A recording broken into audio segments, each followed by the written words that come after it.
Contract farming হ'ল উৎপাদনকৰ্তা অৰ্থাৎ কৃষকসকল আৰু ক্ৰেতাসকলৰ মাজত পূৰ্বতেই চুক্তিবদ্ধ হৈ কৰা এক কৃষি ব্যৱস্থা। হয়, আপোনালোকে ঠিকেই ভাবিছে। কন্ট্ৰেক্ট ফাৰ্মিঙত আমাৰ কৃষকসকলে তেওঁলোকৰ উৎপাদন বিক্ৰীৰ বাবে বজাৰ বিচাৰি হাবাথুৰি খাব নালাগে।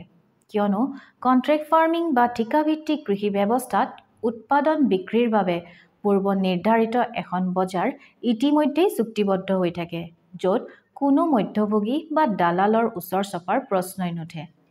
কন্ট্ৰেক্ট ফাৰ্মিং বা ঠিকাভিত্তিক কৃষিৰ বিষয়ে বহলাই জানিবলৈ যোৱাৰ আগতেই আপোনালোকৰ সন্মুখত এটা উদাহৰণ দাঙি ধৰোঁ। আপোনালোক সকলোৱে এই ছবিখনত থকা কোম্পানীটো চাগে চিনিয়ে পাইছে। এয়া হিন্দুস্তান পেপাৰ কৰ্পোৰেশ্যন লিমিটেড, যি এসময়ত বিখ্যাত কাগজ কল আছিল, য'ত আমাৰ থলুৱা বাঁহ উৎপাদনকাৰীসকলে ব্যৱসায়িক ৰূপত উপাৰ্জনৰ এক সুযোগ লাভ কৰিছিল।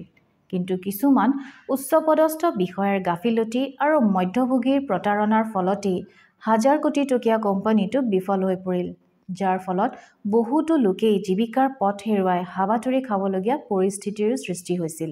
আৰু এতিয়া এই ছবিখন ক'ৰ হয় গম পাইছেনে? এয়া আমাৰ সকলোৰে পৰিচিত আমুল কোম্পানীৰ। আজিৰ দিনত আমুলৰ সামগ্ৰীকনো কোনে নাজানে? 1986 চনতেই আৰম্ভ কৰা আমুলৰ বৰ্তমান 50 বিধৰো অধিক সামগ্ৰী আছে আৰু প্ৰায় 20খনৰো অধিক দেশলৈ এই সামগ্ৰীসমূহ ৰপ্তানি কৰে। আমুলৰ সফলতাৰ মূল কাৰণ কি জানেনে? আমুলে কন্ট্ৰেক্ট ফাৰ্মিং কৰে। অৰ্থাৎ কন্ট্ৰেক্ট ফাৰ্মিঙৰ মাধ্যমত আমুলৰ সৈতে জড়িত হৈ আছে প্ৰায় 12খনতকৈ অধিক জিলাৰ কোঅপাৰেটিভ গাখীৰ উৎপাদক সংঘ আৰু 25 লাখৰো অধিক গাখীৰ উৎপাদক সদস্যৰ লগতেই 12,000তকৈ অধিক গ্ৰাম্য সমাজ জড়িত হৈ আছে। আৰু এই সকলোৰে সমান সহযোগিতাৰ বিনিময়তহে আজি আমুল এক সফল আৰু বিখ্যাত কোঅপাৰেটিভ ছ'চাইটিলৈ পৰিণত হৈছে।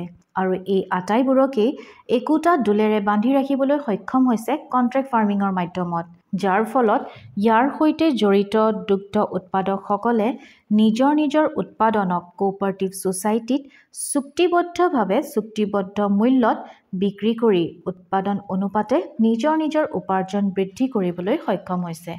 ইয়াৰোপৰি কন্ট্ৰেক্ট ফাৰ্মিঙৰ আন এটা উদাহৰণ হ'ল ভাৰতৰ আগশাৰীৰ অন্যতম এক FPC মহাৰাষ্ট্ৰৰ নাছিকত অৱস্থিত সাহ্যাদ্ৰী ফাৰ্মাৰ প্ৰডিউচাৰ কোম্পানী লিমিটেড, যিটো বৰ্তমান সাহ্যাদ্ৰী ফাৰ্ম নামেৰে জনাজাত। দৰাচলতে 2010 চনতেই অতি কম সংখ্যক ক্ষুদ্ৰ কৃষক লগ হৈ এই ফাৰ্মাৰ প্ৰডিউচাৰ কোম্পানীটো গঠন কৰে আৰু তেওঁলোকে একেবাৰে সৰু মাত্ৰাত কেৱল আঙুৰৰ খেতিহে কৰিছিল প্ৰথম অৱস্থাত। এই সাহ্যাদ্ৰী ফাৰ্মাৰ প্ৰডিউচাৰ কোম্পানীৰ সপোন আছিল যে অধিক সংখ্যক ক্ষুদ্ৰ কৃষক একগোট হৈ কৰা তেওঁলোকৰ উৎপাদনৰ বাবে এখন বিশ্বব্যাপী বজাৰৰ সন্ধান কৰা।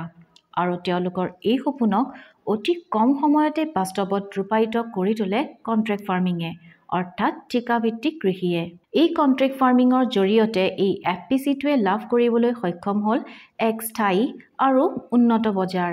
অৰ্থাৎ এই কন্ট্ৰেক্ট ফাৰ্মিঙেই আগবঢ়োৱা উপযুক্ত ব্যৱস্থাপনা আৰু আধুনিক প্ৰযুক্তিৰ নেতৃত্বত তেওঁলোকে উৎপাদনৰ ব্যয় হ্ৰাস কৰাৰ লগতেই উৎপাদনৰ মানদণ্ড উন্নত কৰি ডাঙৰ ডাঙৰ বজাৰ দখল কৰিবলৈকো সক্ষম হৈ উঠে।